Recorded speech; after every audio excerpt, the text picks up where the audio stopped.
ఈరోజు కేంద్రంలో అధికారంలో ఉన్నటువంటి బీజేపీ ప్రభుత్వానికి మరి 2024-26 సంవత్సరంలో జరిగినటువంటి నీట్ పేపర్ లీకేజ్ అలాగే నీట్ రద్దు తర్వాత నష్టపోయినటువంటి విద్యార్థులు ఆత్మహత్యలు చేసుకున్నటువంటి విద్యార్థులు వాళ్ళ తరపున పెద్ద ఎత్తున పోరాడినటువంటి విద్యార్థి సంఘాలు ప్రజా సంఘాలు వివిధ పార్టీల మరి పోరాటాన్ని ఈరోజు సీరియస్గా తీసుకున్నటువంటి కేంద్రం వారి మీద తీవ్రంగా దాడి చేసింది.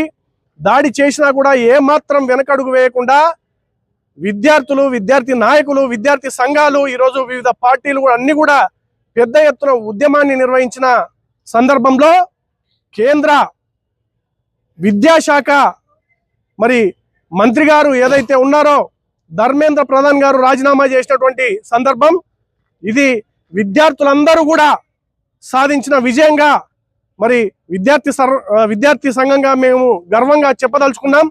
ఎందుకంటే ఢిల్లీలో అనేక రోజులుగా నిరాహార దీక్ష చేస్తున్నటువంటి సిజేపీ అయితేనేమి వాళ్ళకి అనుకూలంగా మరి ఆ కార్యక్రమాల్లో భాగమైనటువంటి విద్యార్థి సంఘాలు కానీ కాంగ్రెస్ పార్టీ కానీ అనేక పార్టీలు విద్యార్థి సంఘాల పోరాట ఫలితంగా ఈరోజు ధర్మేంద్ర ప్రధాన్ గారు రాజీనామా చేశారు.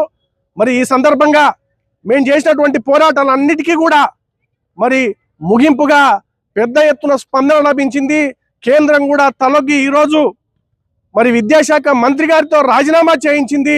ఈ సందర్భాన్ని పురస్కరించుకొని డోన్ పట్టణంలో విద్యార్థుల సమక్షంలో మరి కేక్ కటింగ్ చేసి సంబరాల్ని జరుపుకుంటా ఉన్నామని చెప్పేసి తెలియజేస్తూ భవిష్యత్తులో ఏ విద్యార్థికి కూడా నష్టం వాటిల్లేటువంటి చర్యలు తీసుకున్నా విద్యార్థి సంఘాలుగా మేము పెద్ద ఎత్తున స్పందిస్తాము.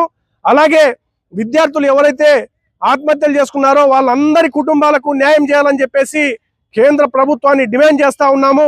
మరి ఈ సందర్భంగా విద్యార్థుల సమక్షంలోనే కేక్ కటింగ్ చేసి పెద్ద ఎత్తున సంబరాలు నిర్వహించుకుంటున్నామని చెప్పేసి తెలియజేస్తా ఉన్నాం. నా పేరు రవికుమార్, రాష్ట్ర అధ్యక్షుడిని రాయలసీమ విద్యార్థి పోరాట సమితి.